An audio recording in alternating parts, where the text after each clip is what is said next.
आपने कल राजेश चंद्रानी मदनलाल जैन द्वारा लिखी गई धारावाहिक कहानी शिखा का प्रथम अंक सुना था। आज मैं अंजलि आपके समक्ष इस धारावाहिक शिखा के द्वितीय अंक के साथ उपस्थित हुई हूँ। तो आइए सुनिए शिखा का द्वितीय अंक। राशि ने शिखा को जाते हुए तो देखा, मगर उस पर विशेष ध्यान नहीं दिया था। वह सदा की भांति मुस्कुराते हुए मेरे पास आई थी। मेरे कंधे पर सिर रखकर उसने मुझसे कुशलक्षेम के बारे में पूछा। मेरे पापा कैसे हो? मैं राशि के द्वारा शिखा को देख लिए जाने की चिंता से अब तक स्वयं को उबार नहीं सका था। राशि के सहज व्यवहार ने मेरी सहायता की थी। राशि का सिर चूंकि मेरे कंधे पर था, अतः वह मेरे मुख के असमंजस वाले भाव देख नहीं पाई थी।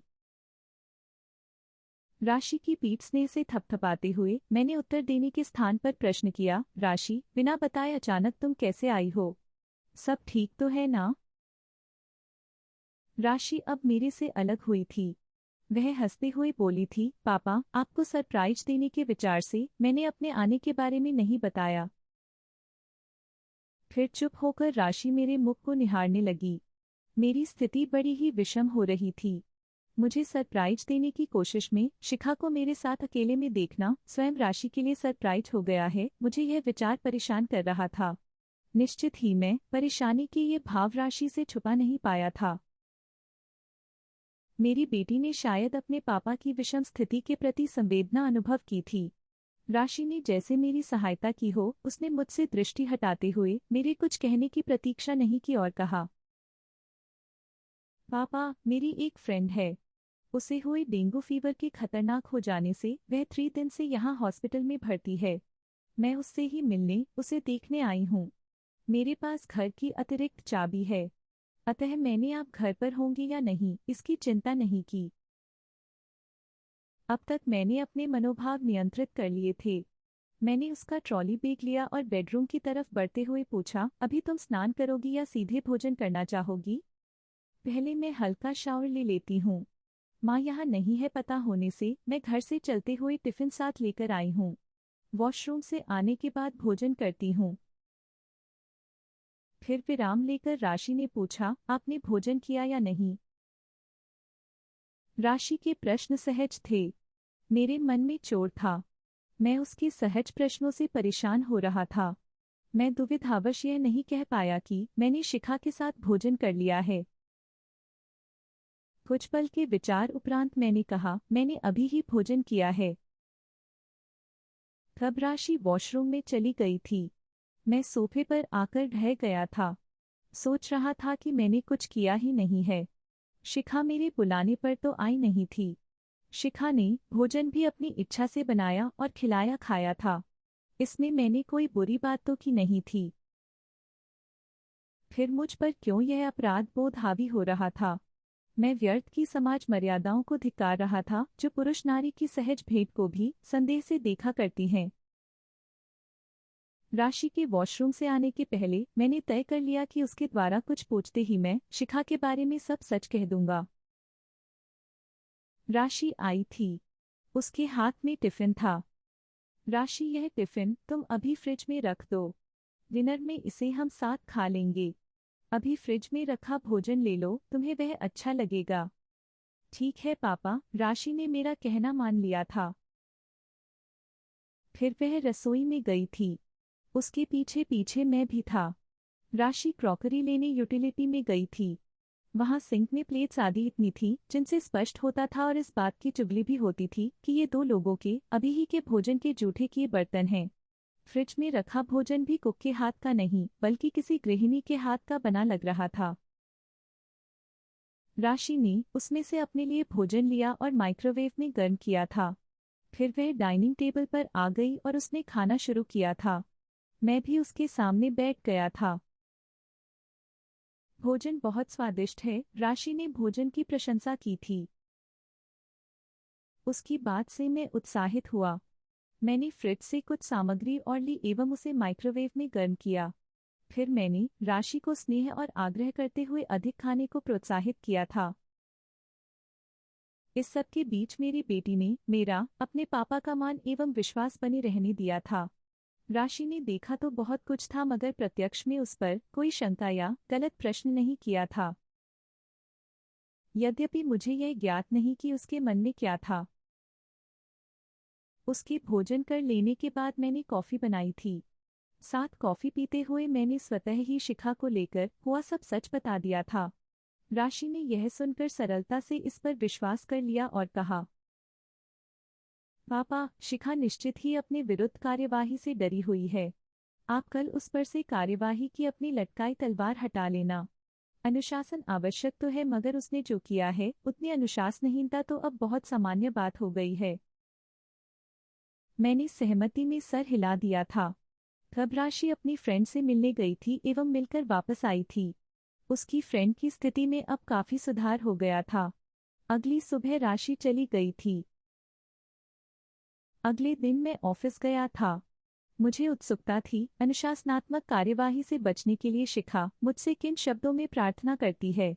यद्यपि मैं उसके द्वारा दिए किसी भी स्पष्टीकरण को अनदेखा कर शिखा पर कोई कार्यवाही न करने का मन बना चुका था। शिखा जब अगले 3 घंटे स्वयं मेरे कक्ष में नहीं आई तो मैंने ही उसे बुलवाया था। वह कल वाली दयनीय स्थिति में नहीं लग रही थी। आज उसके मुख पर आत्मविश्वास झलक रहा था। मैंने उसे बैठने कहा तो वह सामने बैठ गई थी। वह मेरे पूछने के पहले ही बोलने लगी थी, सर, कल आपके घर आना मेरे लिए नए तरह का अनुभव वाला रहा है। मैं सच कहूँ तो मुझे आपसे प्यार हो गया है। कल मैं अपने पर कार्यवाही नहीं करने की याचना लेकर आपके घर पहुंची थी। आज मुझे इसका विचार नहीं है। मैंने आपको अत्यंत रिस्पॉन्सिबल तरह का व्यक्ति पाया है। आज मैंने अपना स्पष्टीकरण गोपनीय लिफाफे में जमा कर दिया है। आप मुझ पर जो भी कार्यवाही करेंगे वह मुझे स्वीकार होगी। मैं आपके कर्तव्य निर्वहन में कोई अड़चन नहीं उत्पन्न करना चाहती हूँ। आपने बुलाया है इसलिए ही मैं यह सब बता रही हूँ। अन्यथा लिखित में दिए अपने स्पष्टीकरण के अतिरिक्त मुझे कुछ नहीं कहना है।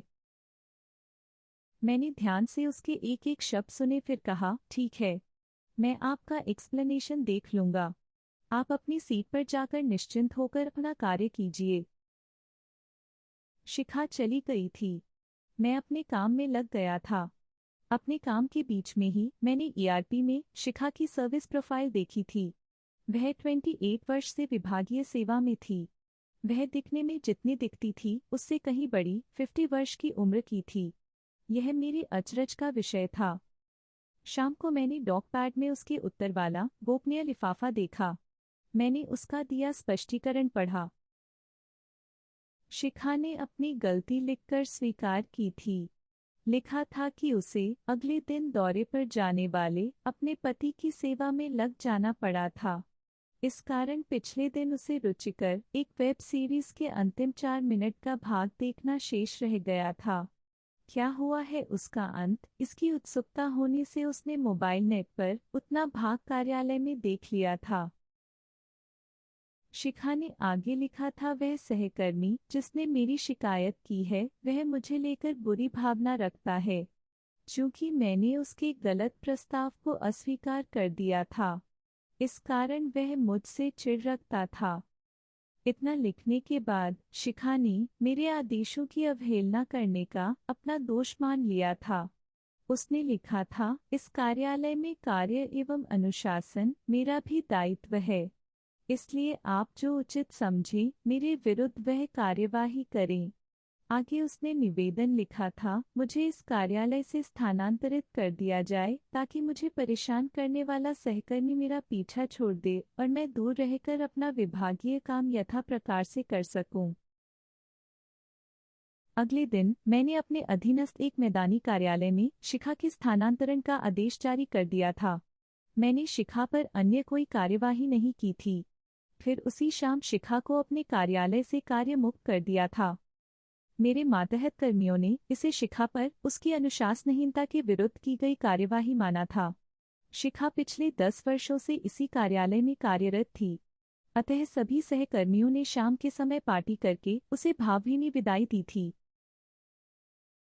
उस शाम मैंने अपने कक्ष में शिखा से कहा था, शिखा, हो सके तो अगले अवकाश पर कष्ट करके आप पुनः मेरे घर पधारें और अपने हाथ के बने भोजन के सेवन का मुझे पुनः आनंद उठाने का अवसर प्रदान करें। यह सच में मेरे लिए प्रसन्नता का विषय होगा। शिखा ने अपने मुख पर कोई भाव नहीं आने दिए थे। सपाट स्वर में कहा था, सर, आपको ज्ञात नहीं कि मेरा फ्लैट आपकी ही सोसाइटी में ही एक अन्य टावर में है। इससे मुझे कोई कष्ट नहीं होगा। मैं रविवार 11 बजे आकर आपकी यह इच्छा पूरी कर दूंगी। यह करने में मुझे भी प्रसन्नता होगी। अब शिखा मेरे कार्यालय में पदस्थ नहीं रह गई थी। मुझे कुछ कुछ हो रहा था। मैं आकस्मिक निरीक्षण के बहाने से 2 दिन बाद ही उस मैदानी कार्यालय में गया था। यह मेरे कार्यालय से केवल 4 किमी दूर था। मेरे लिए उसमें शिखा को कार्यरत देखना मात्र ही सुख का कारण हुआ था। अपनी सेवानिवृत्ति की उम्र में मुझ में आ रहा यह परिवर्तन समाज मर्यादा अनुरूप नहीं था। शनिवार रात मेरा ध्यान शिखा पर केंद्रित था। मुझे शिखा को लेकर जो कुछ अनुभव हो रहा था उसे प्यार निरूपित करना ही उचित था। मैं अपना मन में टटोल रहा था।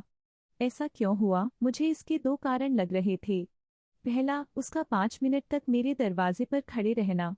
दूसरा, शिखा के द्वारा अपनी कही बात में मुझसे प्यार होना, कहा जाना।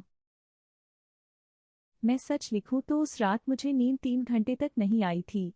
जीवन में पहली बार मुझे किसी महिला से प्यार की अनुभूति हुई थी। अपनी पत्नी से प्रेम अनुभूति जब वह मेरी पत्नी हुई थी तब हुई थी। मैं शिखा को लेकर रोमांटिक विचारों में खो गया था। मुझे यह बात सच लग रही थी कि प्यार दिन का चैन और रातों की नींद उड़ा देता है। मैंने कुक को शनिवार के दिन ही रविवार की छुट्टी के बारे में बता दिया था। अगली सुबह से ही मैं उस घड़ी की अधीरता से प्रतीक्षा कर रहा था जब शिखा के दर्शन मुझे मिले। मैं नहीं चाहता था, फिर भी मैड आज अधिक तल्लीनता से घर की सफाई कर रही थी। मैं उस दिन यह चाहता था कि वह जल्दी चली जाए ताकि जब शिखा आए तो हम दोनों के अतिरिक्त घर में कोई ना हो। इसे ही Murphy's law, anything that can go wrong will go wrong कहा जाता है, अर्थात जो सामान्यतः होता है वह हमारे चाहे जाने पर नहीं होता है। मुझे प्रतीक्षा 2 बातों की थी। पहली, कब मैट काम पूरा करके जाए और दूसरी, कब शिखा आए। यह दोनों ही बातें एक साथ हुई थी। मैट काम करके दरवाजे से निकल रही थी, तभी शिखा दरवाजे पर आई थी।